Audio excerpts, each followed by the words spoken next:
Chosen Becky tali bulungi nenga ebigambo bingi byogeddwa nga bivira ddala kugumba buli ayogera obusugu buvira ddala kugumba. Remember back in time Balux Spark TV then gayo yazaala mu Chosen Becky omwana oyo anava nakola statement egamba nti Chosen Becky yanemesa okubeera nti ndaba omwana wange era bwana keeping on nga achanemesiza okulaba omwana wange ajja kulaba akaki akanvaamu era yava nagamba nti gwe guno omulundi ogusembyeyo okubeera nti njogera naye bwatampe mwana wange ajja kulaba ekiddira. Remember gayo ono bamali bbanga abadde amaze bbanga yali amaze bbanga talaba ku mutabani we nava nabanga yeekubira omulanga eri Chosen Becky yamuziyiza okuva we yafuna omusajja omupya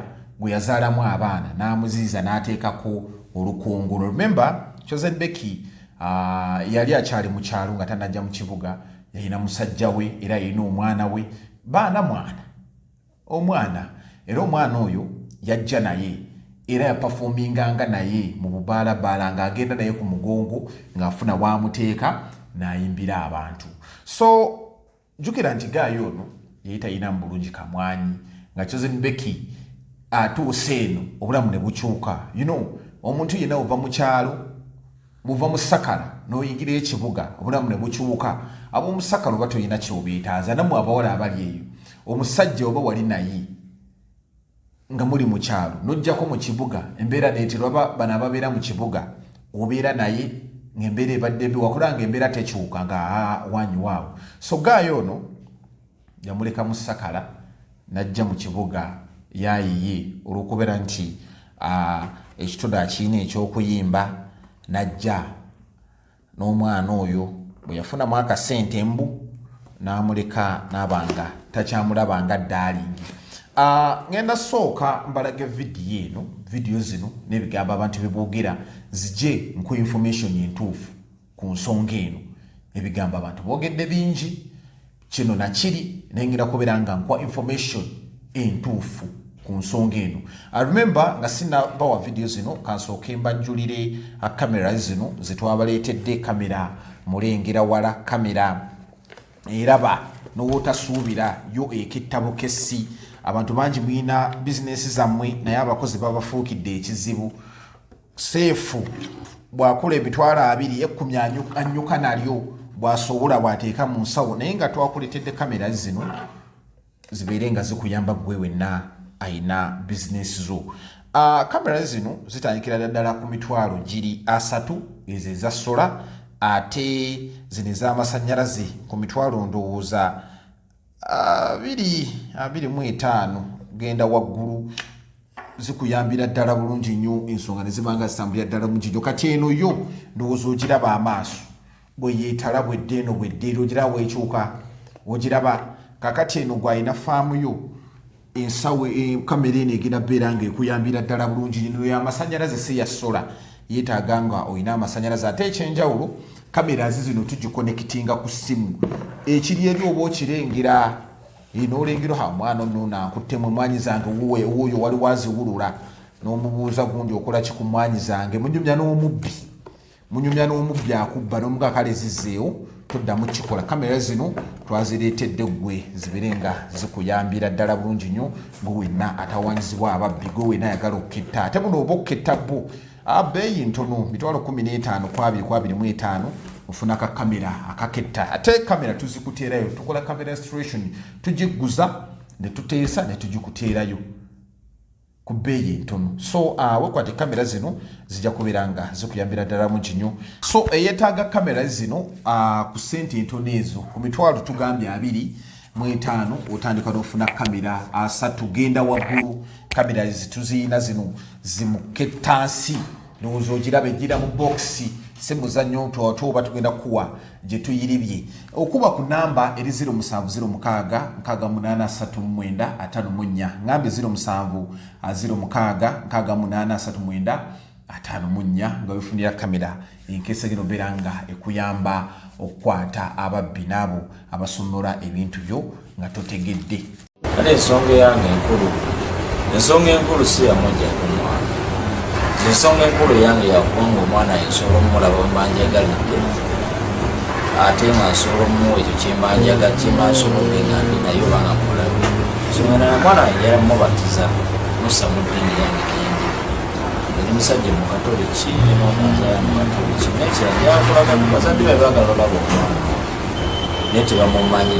Kati bansonga kiba kyabulabe nnyo nze ndi musajja muganda nteekeddwa okuba nga ndabirira omwana ali musajja mukulu siteekeddwa kulabirira omwana. Ensonga enkulu eri nti njagala mpe omwana mulabikira ebakitagisa mutwalire bazadde baye bamulabe anafiba kuleja wange nga yali agala omulabe sinafa nga teyamulaba nakyo kyanno omwana ekyo kyembansobodde nenekiweereza buweereza olusi nga tategedde nti nze ekiweereza tekiri ku mukwano nti njagala kumwagala twayawukana nange nina omukyala n'abaana bange naye ate omwana wange oyo aliyo gyali bale mukulu amakulu mukyo nga bwe bamwetaaze omugano nemukubira mumpereze mulabe okitegeera.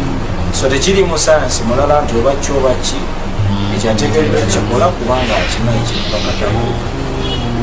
Omwana emaze okugamba myaka nga 2.5 nga simulaba oyagala omulaba ate nagamba kubira maama we naye bwokubira nazaalawo nazaala naye yennyini ate nalemera omwana neweewuunya ensonga lwaki omwana we bamwesibyeko nnyo okulaba nga ate mu kika gyazaaba tebaagala abeere kiba kyewuunyisa. Basi kitegeera ekiri emabega bwekyo ate ng'ebbanga litambula omwana ali myaka 3 n'ekitundu tamumanyi siri musajja yekuna abaana basiri muyala wakati nkola nfuna sente zange masobola olabikira omwana wange alina okukimanya ekyo alina okukola ekyo abaana batakikoze ekiddirira tetajja kulaba mu mawulire ajja kuba akiraba nga sinayogera nsonga yonna. Buli muntu yenna ali okumpi ne Chosen Becky mugambe tusooke tufune first aid esooka okutaasa omwana kubanga embeera gyalimu mbi.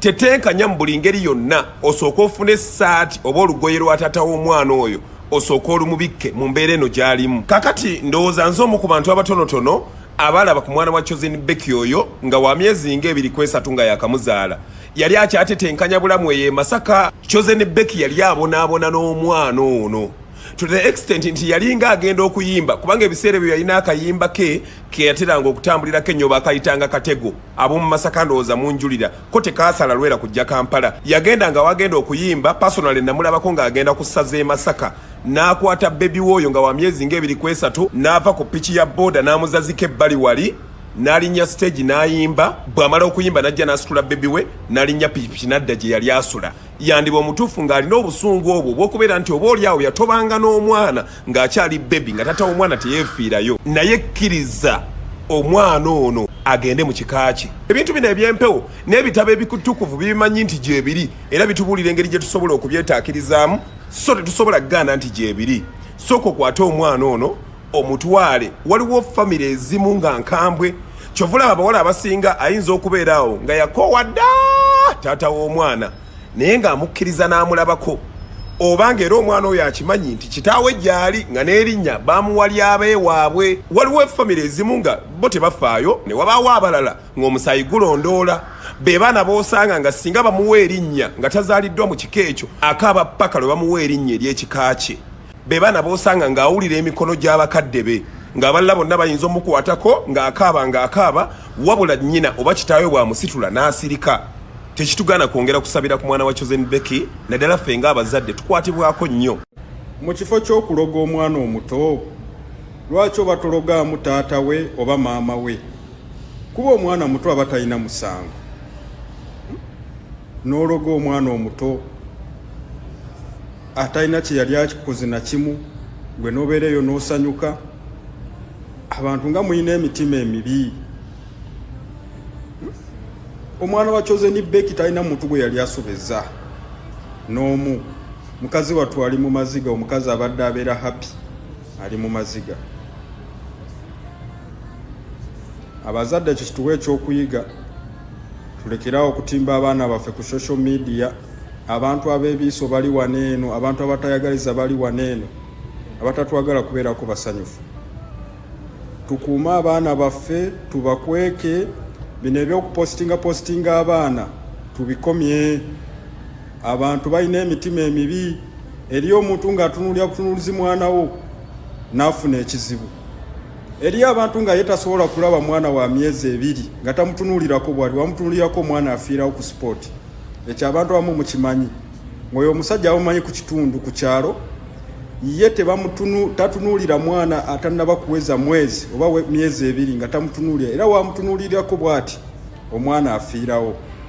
Kati kyekyo ekiri ku baana baffe tupostinga ku TikTok wano ku social media. Abantu abamu tebali mmenti kutunuulira abaana bato. Nga watunuulira omwana omuto ng'awulira enswalwa muli omwana oyo aba agenda kufuna ekizibu. Abantu abatayagaliza bali waneeno. Ate eddogo lyanguwa nnyo okukwata omwana omuto kuba omwana omuto abeera innocent. Talina kibi kye yali akoze muntu yenna. Naye gwe omuntu omukulu bayinza okusindikira eddogo naye ne lituuka ne ligamba kati ono yabonaabona dda ali mu kubonaabona ne likyuka ne liddayo. Naye gamba oli gw'otusindiseeko ate naye ali mu kubonaabona. Oba mukitegedde?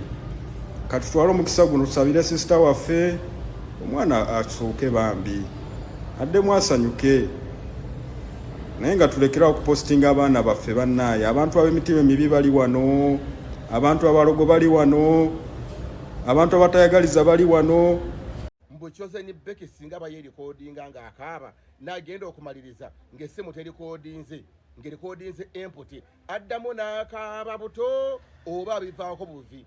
Bannange eyo ndowooza ya kisiru kubanga Chosen Becky ennaku gy'alimu y'amaanyi nnyo.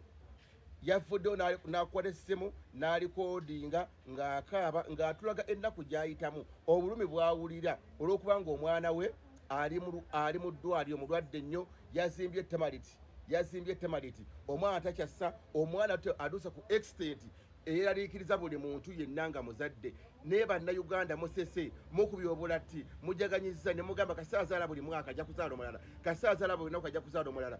Bannange oyo nene omuntu oyogera bw'atyo omanya tazaalangako omuntu yenna yali yazaddeko amanye obulimi bw'omwana.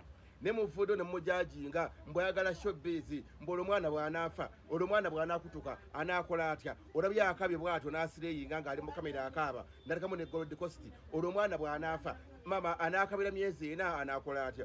Bannange atamanyi bulumi bwa mwana yayogera ebyekisiru. Chosen Becky kyayitamu nkiwulira agazi omuzadde basiba ddala walayi Chosen Becky kyayitamu walayi ennyamiza bwe muzadde tagoyina omwana isimu balwadde boga Chosen Becky omwana bulwadde nnyo muyinde buddawo gaboga ebintu byekisiru. Bannaye buli muntu yenna abadde yasonyiwa Chosen Becky atamwogeramu. Bulanga Chosen Becky akaaba oba akabira bwaka mulamba oba akabira emyezi 4 oba ali mu Gold Coast oba yeerikodinze oba teyeerikodinze mwesonyiwa omwana oyo akaabe. Ebigambo nno bwe bityo bitambula. Each and every one avaayo n'abanga ayogera ku nsonga eyo. I remember nga bwe gambe Chosen Becky yava mu Sakala e Masaka najja mu kibuga abeerenga ayiye obulamu. Era I remember twali twakatandika channel eno nakyazaako ku mukulu ono yateete nga asunaasune. Oh my God. Yateete nga asunaasune gaayo oyo. Mwerabidde Victor Kamenyu. Alina olugendo lw'amaanyi nnyo ku Chosen Becky era yatunyonyola bingi nnyo ku Chosen Becky yamuyambako nnyo nga bakyakola mu kampuni etunda ebizigo n'amuyamba n'abeera nga alinga manager we ne batambula bonna paka we yavaayo olulamu ne bwanga bukyuka ng'atandise okukuba ku music owakabi maama yankuza akayimba ko kamukolera ddala bulungi nnyo embeera n'ebanga ekyuka. Naye Chosen Becky bwe yajja mu kibuga nga bwe gambye mwana we yateete nga asunaasuni oba yafiira ddala osobola okuteete nga ogisuna simaika naku zino gyaliitera omusangakawo kujja kalanda ng'ali ku TikTok yafuna n'omukyalo wendowooza baakola olusaniya lw'emmere balinga prima beeyagalira ddala bulungi endowooza embeera etambula. Chosen Becky n'ava ndowooza ewa gaayo oyo nadda waliwo gaayo gwe bayita Vijje Muunu era still yavaayo ng'akomplaininga ku mbeera za Chosen Becky ngagamba nti Chosen Becky oba yamuddukako buddusi bali bakola mu kampuni oba yabisi. Sorry yali mpamvu. Chosen Becky ndowooza emikwano egyo gye yatuukirako ne gibanga gimuyamba okubeera nti gipromotinga ekitone kye. Chosen Becky kumba avudde mu kyalo omusajja si musanyufu olw'okubeera nti bwavudde mu kyalo amulabye nga ekisiimuula n'omwana yennyini tamukkiriza kukola ki mulabako. Remember abakazi abasinga bafunamu ku ssente nga gwe omusajja tolina ate n'afuna n'omusajja olumu abadde amuwa emirembe. Omanyi abasajja omunkyalo balina enkola y'abasajja abaganda. Omusajja tagambwako bwasanga bwakuba bwasamba bwasuna bwaluma abasajja b'omukyalo abo. Era for me I think Chosen Becky yagaana taata ono okulaba omwana with a reason cause tasobola kuva out of the blue n'agamba nti taata w'omwana talaba ku mwana takola ki. Omanyi abakazi bano bagenda ne bafuna embuto oba omusajja nga gwe n'omufunisa olubuto n'osala weesulira gwa naggamba teri kyogula kugamba gwe olinga mbwa. Manyi embwa zirina emize, embwa werundugga zijja ne zirinnyira enkazi bwe zimala ogirinyira nga izo zidduka zigenda munnange nze yalunda akabwa kange buno obulya ku mikolo nga nze atandika okukalabirira bwe kazaala era nze akalabira naye embwa zazifunisa olubuto zo zadduka dda. Kati tutandise Chosen Becky mukazi wattu ng'abonaabona na mwana ng'ajja naye mu kibuga bwe yafuna musajja we oli dikiteetama bwe yamufuna ne basobola okubeera nti babeera bonna era ndowooza oba balina abaana basatu naye nga life etambula bwetu. Ono bwe yalaba nga ndowooza Chosen Becky afuuse ow'amaanyi cause Chosen Becky ndowooza ye muyimbi oyogera abayimbi basatu abantu basinga okubuukinga ku mikolo. Chosen Becky tomuleka each and every weekend abana omukolo oshegeera. Kati ndowooza omusajja bwe yabanga omukazi afuna naga nange nina okubeerawo naye before yali tayogera bigambo bino nti nze njagala ku mwana kozi naye ayagala okubeera nti avimbamu nze bba wa Chosen omwana ndowooza omulabi amundetedde ne mulabako naye nga luli yali tasobola kukola ki kubeera na mwana oba kuyamba Chosen Becky olw'okuba embeera ya Chosen Becky yalimbi. Kati amulabye avuddeyo star mpandowooza yange omuntu ayinza okudda eyo naga oyogera otya bwotyo naye osobola okwetega essimu oba kamera noyogera ebigambo byo. So abantu bangi bavudde ne babanga boogera ku nsonga eno nti Chosen Becky mukyamu omwana abadde mu ddwaliro era nina kaviyo kendabye nga tali bulungi naye nina omuntu gwe njogedde naye n'agamba nti abaana ba Chosen bonna balina ekizibu ekyo mbu balwala katono si yasoose. Remember Chosen Becky ye kye yakola abaana be bonna yabagulirawo TikTok account era content kwali bulungi nnyo buli mwana alina content naye ono omwana abadde alwala nnyo naye kinzija enviiri ku mutwe. Chosen Becky agenze n'akola video nga agikola alaga nti asabira omwana we alina akayimba akapya keyafulumiza. Most people babadde banyiivu ne Chosen Becky kyakoze nga bagamba nti zaayo omwana wa taata we twala omwana wa taata we. Olw'ebigambo omusajja beeyogera ebikaawo bangi basalidde Chosen Becky omusango bangi bamuwagidde naye abasinze bagumusalidde ate abamu ne bagamba nti omukulu alimupromotinga kayimba ne ŋŋamba atya kuba nze nabadde simanyira kumanya mbu Chosen alinayo akayimba ka gospel kuba nina gayi gwendabyekaawo oba bamuyita Namiru ali awo ku TikTok alina statement gyakoze ndi I think zezimu ku video zenkuzanyiddemu awo alina statement gyakoze egamba nti Chosen Becky oli mu mbeera nzibu ali mu kaseera ka bakayita akabi ate okutta essimu weetega weerikodinga ng'okaaba kati essimu senga out of the blue yavuddeko n'ekyo kibuuzo. So kino was it necessary for Chosen Becky to record herself nga akaaba ebyo byonna bibuuzo bingi era most people bavubayo bamusalira omusango.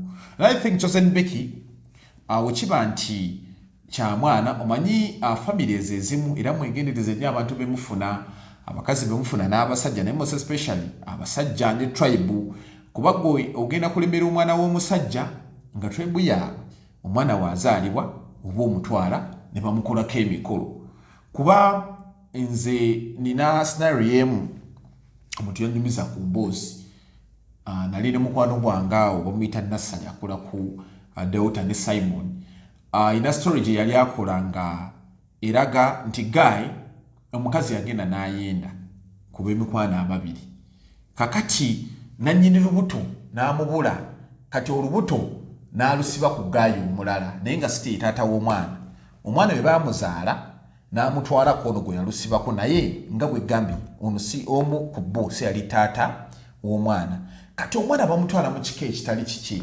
omwana n'atandika okwekola ebintu mb'omwana agera emmotoka ziri awo ne yeesunsika wansi omwana mwafuko ekidomola ky'omusulo ekiro omwana akwata engatta emu n'azisuula mu ttooyi n'asigazeemu omwana yeepamira ng'ate mukulu omwana ayina ebimukuba not until omwana bwe baamuzza mu kika kye ewa taata w'omutuufu omwana n'atereera n'oliyo tribe ezirina ebintu ebyo era I think Chosen Becky yandisoose n'atwala ku mwana ewaabwe kozi omwana n'onaamulemera sigwe wa kika kye mwana mutwale wadde taata talina busobozi kozi taata ye kye yali alwanako ng'agamba nti at least olumu n'olumu omwana kola ki omwana mumpeeko mbeere naye oshegeera just mutwalako omutwazi mu kyalo kati I think ndowooza Chosen talina kaluba nnyo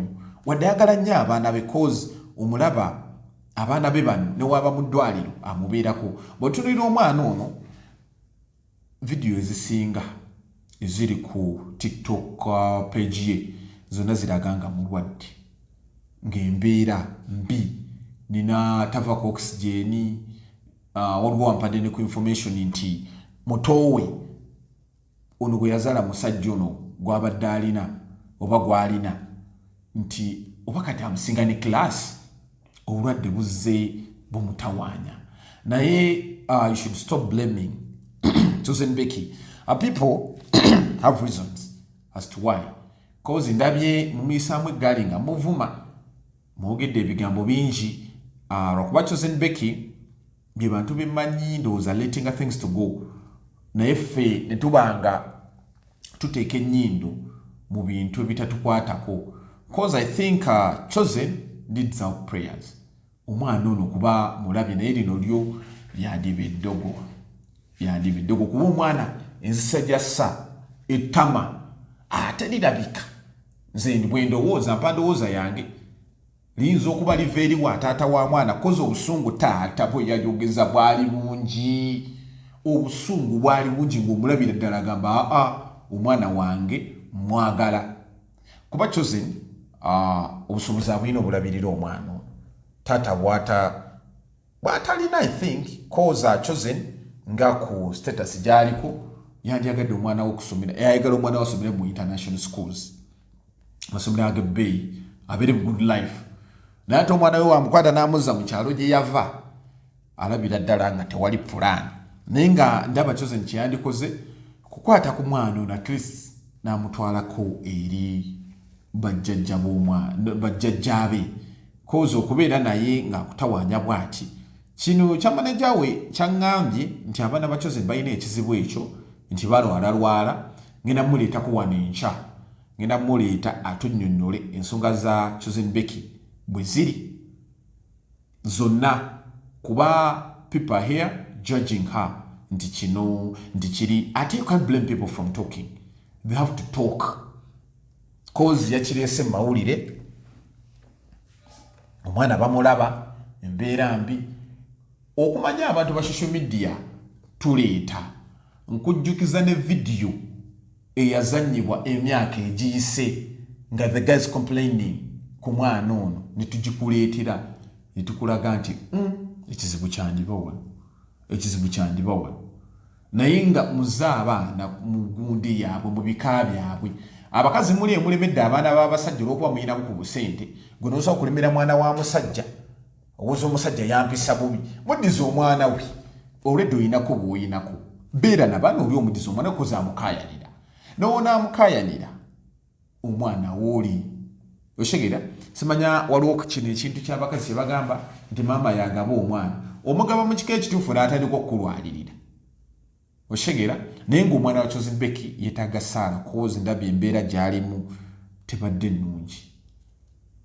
nnungi naye people mulekera okubeera nti mwogera ebigambo ebinene bwe bityo ono ayogera kino bavumye omukazi n'abantu abamu balina gundi nti omukulu apromotinga kayimba videos andibe enkadde naye kyo I think kituufu omwana mulwadde oba tufuneyo kaseera Chosen Becky atuyite ffe nga bannamawulire nga nze Mozele Megatron ngende nkakasemba kwatireyo ka video naye omwana ye mulwadde naye ekintu Chosen Becky ky'okupostinga ennyo omwana ndowooza wandikirese n'otakiwa nnyo gundi mwana waba mulwadde mulekaawo ne tumuteeka nnyo mu gundi kozi ndabye video gy'opostinze ng'ekanga n'abalabi bano abaana ba social media baavaako dda balina ebizibu bino by'obalaga bagamba tojja tulaga that's why baakuvumye n'olaba ono n'akuvuma kino ate nga bakyavuma oshegedde there are people nga bo baliwo ku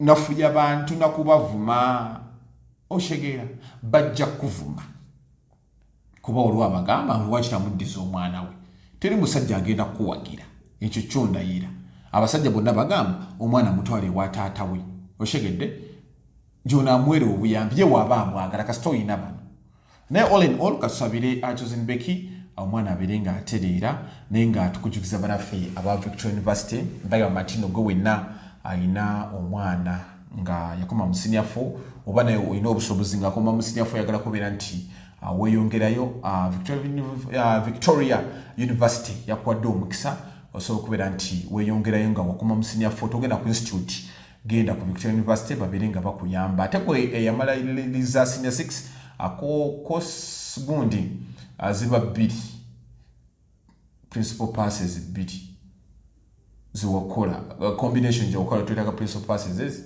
ng'ogenda weeyongerayo ng'osoma business administration procurement ng'osoma mass communication ng'osoma simanya biki courses nyingi nnyo zonna baziyina journalism and mass communication zonna baziyina geno berenga obikwata mu kimu kiberenga kitambulira ddala mungi nnyo basangibwawo ku Jinja Road awe bali geno bakyalireko baberenga bakunnyonnyola mu nsonga emu oba endala naddala ku by'okusoma genda ku Victoria University bajja kubeera nti bakuyambira ddala bulungi nnyo.